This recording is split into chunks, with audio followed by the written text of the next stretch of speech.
Start वहीं से है। बेटी बिगड़ती कहाँ से? माँ नहीं आई थी तो बेटी थी, माँ नहीं थी तो बेटा था, नहीं था जी। बेटी बेटा बाद में, पहले माँ है, इसलिए पहले माँ को मैं समझा रहा हूँ।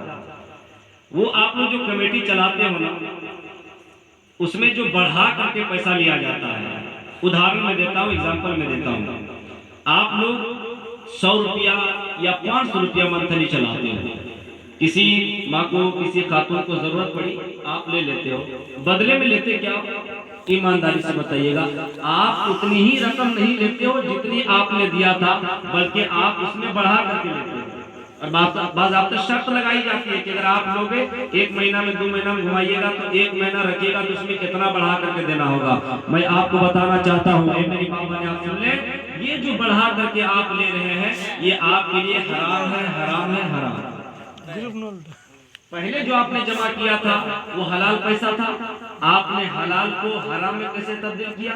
10 टका के चक्कर में हराम में बदल।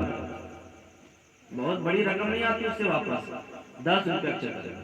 ये सूद कहलाता, सूद। और सूद के बारे में कुरान का साफ ऐलान है लोगों, सूद लेना देना दोनों हराम है,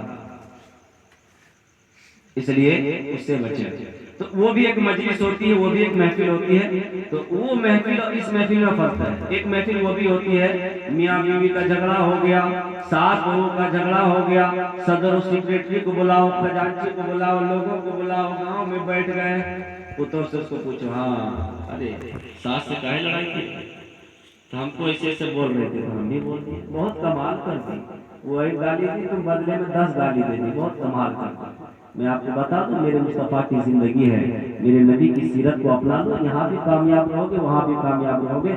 मेरे आका की मक्की जिंदगी या मदनी जिंदगी, कोई जिंदगी आप उठा करके देख लो, मेरे आका ने कभी भी अपने दुश्मन का जवाब उसी अंदाज में नहीं दिया।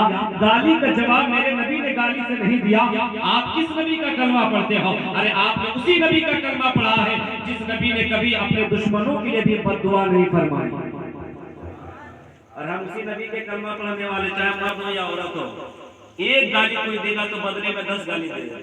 तो वो एक मजलिस सजती है, उस मजलिस की बात मैं नहीं कर रहा।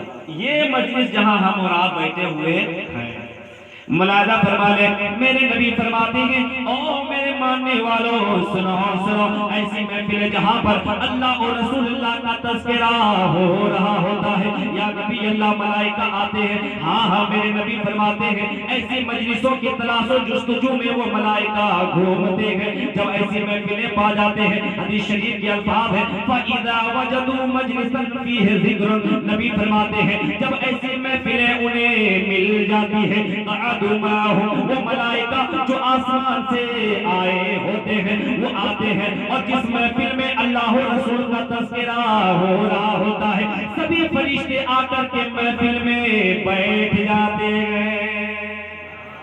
सभी फरिश्ते महफिल में आकर बैठ जाते हैं। फरिश्ते जो मासूम हैं आकर बैठ जाते हैं। या हबीब अल्लाह, या नबी अल्लाह, बैठने का अंदाज क्या होता है? ए लोगों, सदमें गोपालपुर के मुसलमानों, अपने मुक़द्दर पर नाज करो।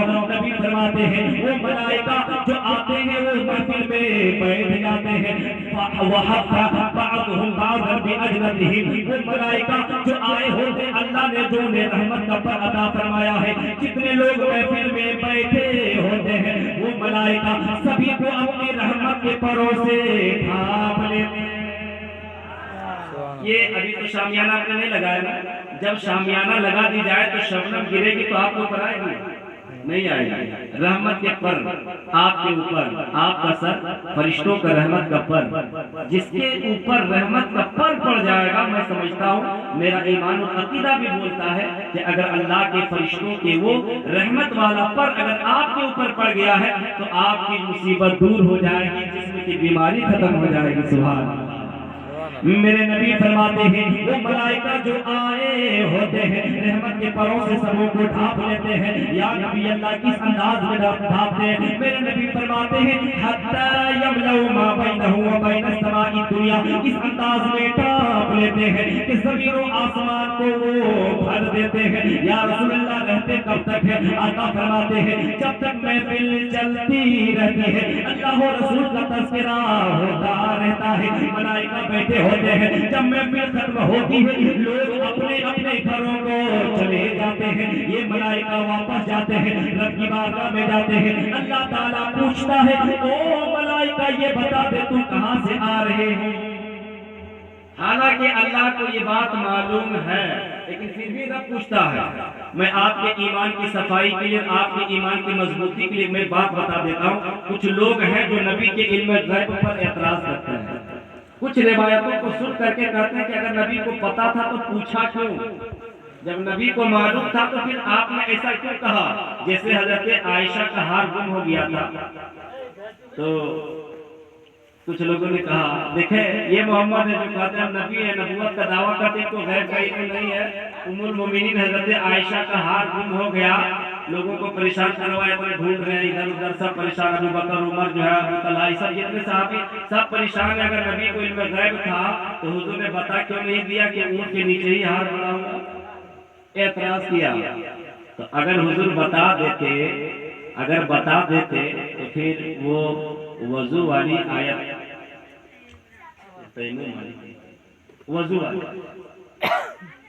वजू वाली आयत उतरी ना, तो मेरे नबी ने नहीं बताया कुछ हिकमत के कारण, कुछ वजह है। अब देखो यहाँ पर अल्लाह को सब पता है।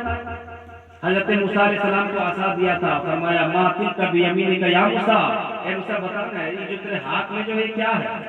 अल्लाह को नहीं दिख रहा था, अल्लाह को नहीं पता था कि हजरत मूसा अलैहिस्सलाम के हाथ में आसा है, लाठी से दिख रहा था, मगर फिर भी अल्लाह पूछता है ए मूसा बता तेरे हाथ में क्या है। गोया कि अल्लाह ये बताना चाह रहा है मेरे बंदों में से कुछ लोग ऐसे भी होंगे जो नबी का कलमा तो पढ़ेंगे मगर उनके इल्म गैब का इनकार करेंगे। इसलिए मैं आज ये पूछ करके मसला साफ कर दे रहा हूँ। लोगों देखो रब को पता है फिर भी पूछ रहा है। मेरे मुस्तफा को भी वो बातें मालूम थी मगर फिर भी मुस्तफा पूछते थे, पता करते थे, उसमें भी कुछ हिकमत है। अब मुलादा फरमा लो, मेरे नबी फरमाते हैं जब ये मलाइका चलते हैं और रब की बारगाह में हाजिर होते हैं, अल्लाह फरमाता ओ मलाइका बताओ कहां से आ रहे हो। मलाइका अर्ज करते हैं परवरदिगार आलम हम हुए जमीन पर घूम रहे थे, गोपालपुर की सरजमीन में जलसा सजा था, तेरे और तेरे रसूल की जिक्र में लोग बैठे हुए थे, जिक्र करने वाला जिक्र कर रहा था, सुनने वाला सुनकर के मस्ती में झूम रहा था। या अल्लाह वो तेरे बंदे थे जो तेरी महफिल में मुस्तफा के जिक्र के महफिल में बैठे थे। अल्लाह ताला फरमाता है महफिल में मैं ऐलान करता हूँ